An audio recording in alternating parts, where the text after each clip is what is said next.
What's up with y'all? What's the deal? It's me, Noping, back with some more Mundo top lane. I think it was about time I bring back the educational videos.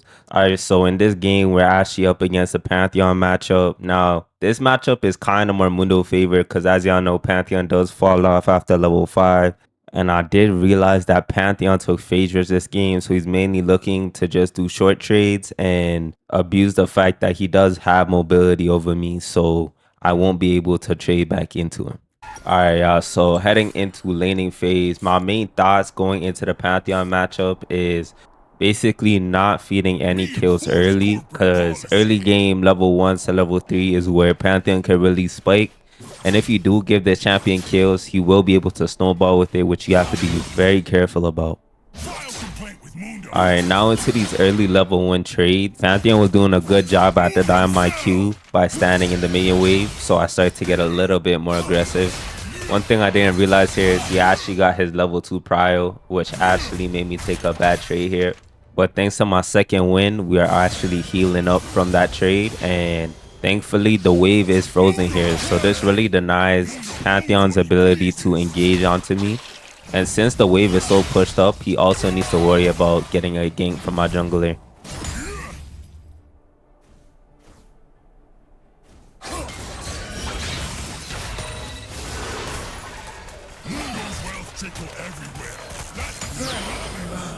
Now, as y'all can see, due to the fact that the wave was pushed like that, it put Pantheon in an uncomfortable position, which made him make these mistakes.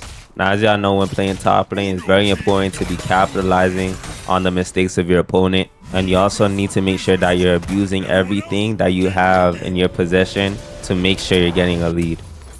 Alright, so now the first item I pick up is plated steel caps. Now, if you are wondering why I'm picking up plated steel caps, the majority of their team is attack damage based, and plated steel caps negates, I think it's 15% incoming damage, so it's a really good pickup into mainly AD teams. Alright, so walking into lane, I had to make sure I got vision on the Krugs, mainly because the only way I'm dying to this Pantheon is from a gank from Hecarim.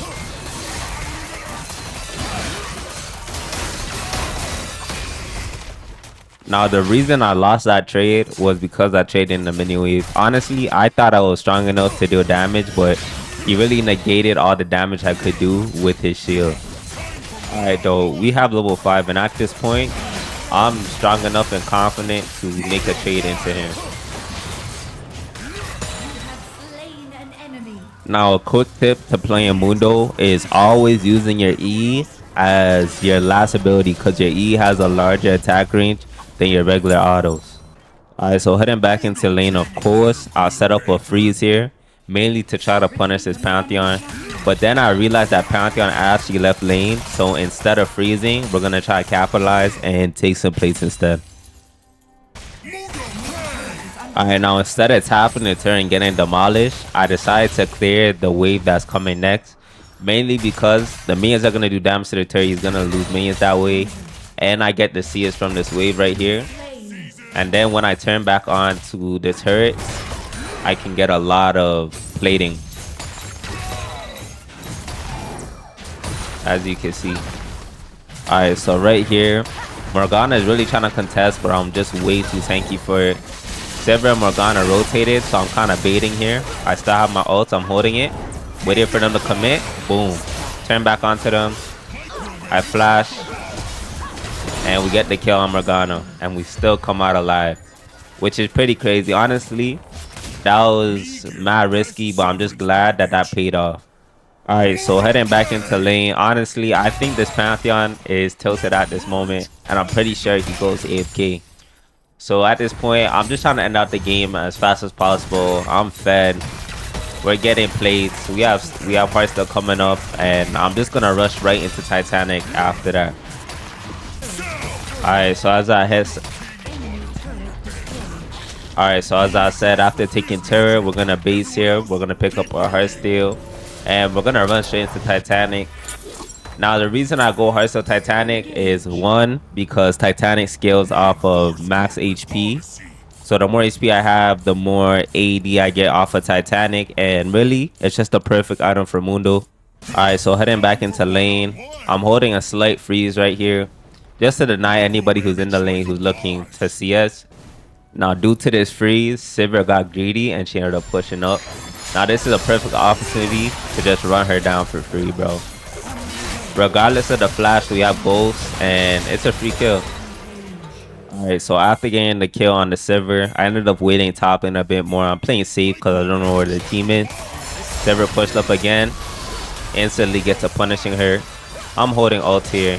Cassidy is kind of low. Still focusing Sivir. Pop my ult. Run down Sivir. She's dead.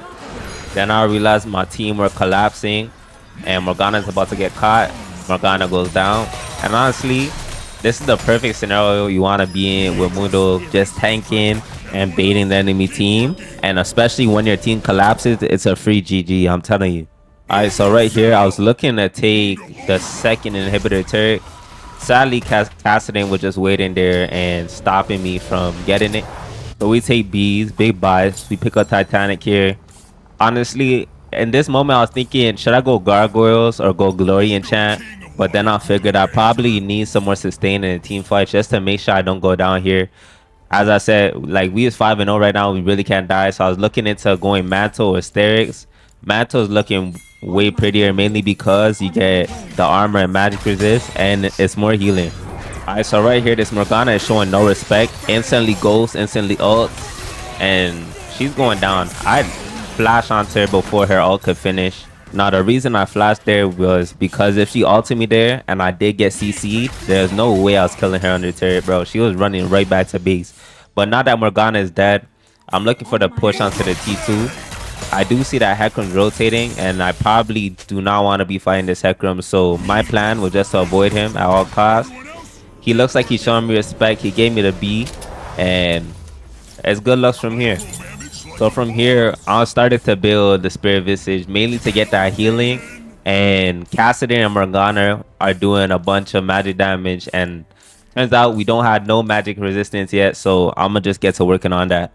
Now, you guys might be asking, yo, Nopings, why aren't you grouping with your team right now? The reason why I'm not grouping with my team is because, honestly, nobody can handle me top lane.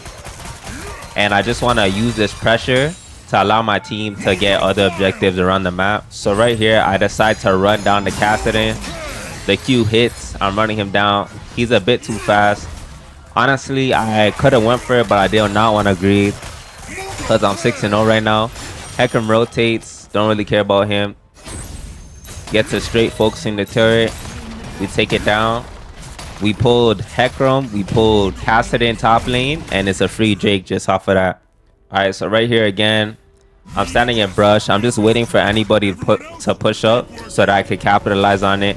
Looks like Hecarim's coming, but I think that the kills on Morgana is free. So we rotate up there. Q lands. And we just get to running her down. Boom. Pop her like a pimple. Hecarim's rotating. Honestly, I could have actually turned on him there, but I've been just trying to avoid this Hecarim all game.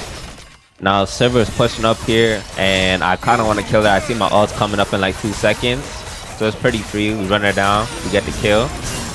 Cassidy pushes up. Still holding on to my ult here. Now, one thing I realized about my Mundo gameplay, I think this game, I was really just trying to focus on not using my ult as much, as keep it as like a last minute thing. That's probably the last ability I'm going to use. But yeah, we're ignoring her there. We take turret. Morgana thinks she can stop us. Not happening. Run her down. She gets tapped. Now from here, I decide to leave mainly because there's nothing in it for me right now. And as I said, we're mad fed right now. We do not need to be making no mistakes. Honestly, if we die, there's a potential that they could come back into the game. So right here, we pick up the Spirit Visage, pick up Gargoyle. Now right here, the reason I am side laning bot lane is because you see that Baron's coming up. So the easiest thing I could do right here is apply pressure bot lane, hopefully bring their team to me, and my team might be able to capitalize and sneak a Baron here. Now Cassidy's here, Morgana's here. I'm just playing careful. I really don't need to force the turret. I don't need to force anything. Just my presence here commands respect, and they need to rotate on me, and one person is not enough. Alright, so at this point, I really didn't care about the Cassidy. I was trying to get him to commit onto me and think that he could kill me. So I'm just really baiting here. Hitting my Q, trying to get a heartsteel proc. He's just not allowing it.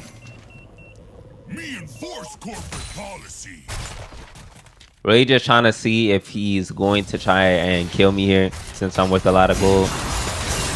He ended up blinking into me. Hit my Q. He flashed over the wall. That's fine. Really just trying to run him down. Hit that Q. Hit another Q. Unfortunately, we did not get that kill, but we did apply pressure bot lane. We ended up picking up Baron here, and this is the perfect position I need to be in.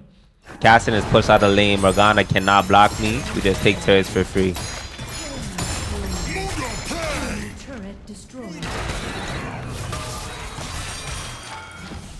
Now at this point, the game is pretty much over. I'm just farming the wave, getting ready to push and take the last inhib here. Mid inhib is taken. Bot inhib gets took. And we just get to end the game. Simple as that. Honestly, I think I performed really good this game. We played our cards right. Made the Pantheon go AFK. That's what we like to see. Of course, we get the victory. Now, I hope y'all did enjoy the educational gameplay. I'll definitely try to do more of these. Possibly increase the editing. But yeah, currently sitting Grandmaster. It's a good luck. 9-0-0. Unkillable Mundo. Y'all know the vibes. Let's see how much damage we did. Alright, y'all. So we did 16,000 damage, 19,000 damage taken. So I hope y'all did enjoy this video. Please consider liking, subscribing. It's Nopings. And I'll catch y'all in the next one. Peace.